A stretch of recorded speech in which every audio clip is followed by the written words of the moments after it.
राष्ट्रीय चिमणी दिवसा निमित्त परळ व धान्यपुडीचे वाटप।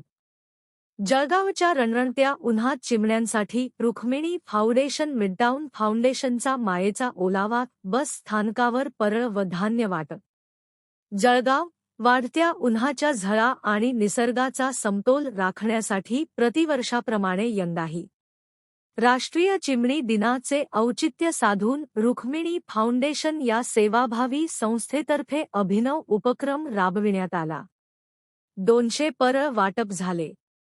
जळगावच्या कडक उन्हाळ्याची तीव्रता लक्षात घेता नवीन बस स्थानक परिसरात प्रवाशांना आणि नागरिकांना पक्ष्यांसाठी मातीचे परळ, पाण्याचे पात्र आणि धान्य पुड्यांचे मोफत वाटप करण्यात आले। मान्यवरांची उपस्थिती आणि कौतुक।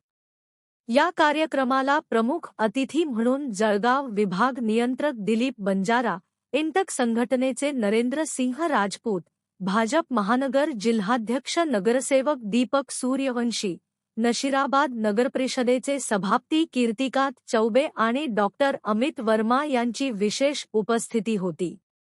तसेच संस्थापक अध्यक्ष श्री पंकज भाऊ जैन यांची यावेळी उपस्थिती होती। उपस्थित मान्यवरांनी रुक्मिणी फाउंडेशनच्या या सामाजिक बांधिलकीचे कौतुक करत नागरिकांनीही आपल्या गॅलरीत किंवा छतावर पक्ष्यांसाठी पाणी ठेवण्याचे आवाहन केले। 20 वर्षांची अविरत सेवा संस्थापक अध्यक्ष श्री पंकज भाऊ जैन व अध्यक्ष रवींद्रसिंह राजपूत यांच्या मार्गदर्शनाखाली हा उपक्रम गेल्या 20 वर्षांपासून सातत्याने राबविला जात आहे। जळगावचे तापमान 40 अंशांच्या पार जात असताना अबोल पक्ष्यांची तहान भागावी, हा यामागचा मुख्य उद्देश आहे। या उपक्रमाचा लाभ बस स्थानकावरील शेकडो प्रवाशांनी घेतला। कार्यक्रमाचे सूत्रसंचालन वासंती चौधरी यांनी तर आभार अध्यक्ष रवींद्रसिंह राजपूत यांनी मानले।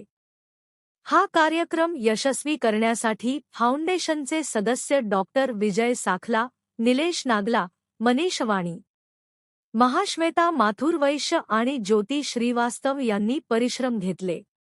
केवळ चिमणी दिनापुरते मर्यादित न राहता संपूर्ण उन्हाळाभर पक्ष्यांची काळजी घेणे ही काळाची गरज आहे, अशी भावना यावेळी संस्थेच्या वतीने व्यक्त करण्यात आली। या उपक्रमामुळे प्रवाशांमध्ये पर्यावरण रक्षणाबाबत जनजागृती निर्माण झाली असून जळगाव शहरात या उपक्रमाचे स्वागत होत आहे। उपक्रम चालू होता एका एनजीओने, त्या एनजीओने सुद्धा हेच असं देत होते आणि त्या ठिकाणी मी घेतलं म्हटलं त्या मला त्यांनी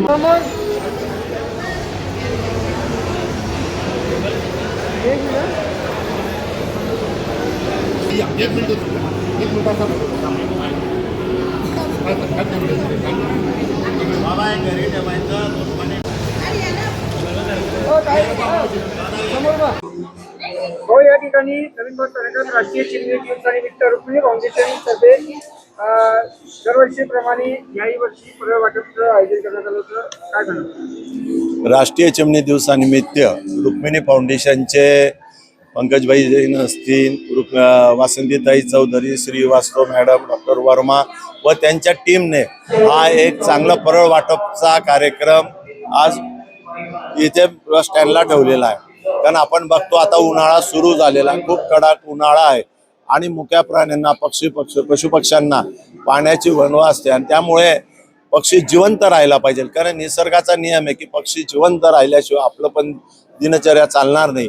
आणि या रुक्मिणी फाउंडेशनने हा जो परळ वाटपचा कार्यक्रम केला आहे, मी त्यांना या निमित्ताने शुभेच्छा देतो आणि जनतेलाही आव्हान देतो की आपण हे परळ आपल्या घरी घेऊन त्यामध्ये रोज थोडं पाणी टाकणे, तिच्यामध्ये गहू असेल, तांदूळ असेल, ज्वारी असेल, बाजरी असेल, ज्या पद्धतीने आपण पशुपक्ष्यांना अन्नधान्य द्यावे। कारण अन्नदान करणं हे पुण्यदान म्हटलं जातं। या निमित्ताने मुक्या प्राण्यांना सुद्धा एक प्रकारे अन्नदान हा कार्यक्रम होईल। त्याच या ठिकाणी मी यांना रुक्मिणी फाउंडेशनला शुभेच्छा देतो। अमित भाईचा कार्यक्रम काय सांगाल आपल्या रुक्मिणी फाउंडेशनतर्फे आयोजित करण्यात आलं?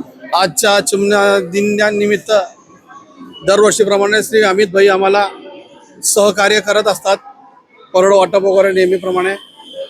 बाकीचे आमचे रुक्मिणी फाउंडेशन नेहमी आम्ही कार्यक्रम घेत असतो, धान्य वगैरे, स्वेटर वाटप वगैरे बाकीचे बरेचसे आम्ही कार्यक्रम करत असतो. तसंच जळगावमध्ये उन्हाळ्याचं प्रमाण जास्त असल्यामुळे पक्ष्यांना पाणी वगैरे मिळायला पाहिजे या हिशोबाने आम्ही हे कार्यक्रम घेत असतो. बंजारा साहेब, दरवर्षी या ठिकाणी फळं वाटप करून बस स्थानकामध्ये आज आपली उपस्थिती काय म्हणणार? रुक्मिणी फाउंडेशन मार्फत जो आज उपक्रम घेण्यात आलेला आहे, खरोखर हा आज पशुपक्ष्यांची जी काळजी घेणे खूप आज काळाची गरज आहे. आणि रुक्मिणी फाउंडेशन मार्फत खरोखर माझ्या एस टी महामंडळामार्फत मी त्यांचा खूप खूप धन्यवाद करेन आणि दरवर्षी त्यांनी हा उपक्रम घेण्यात यावं ही विनंती करेन.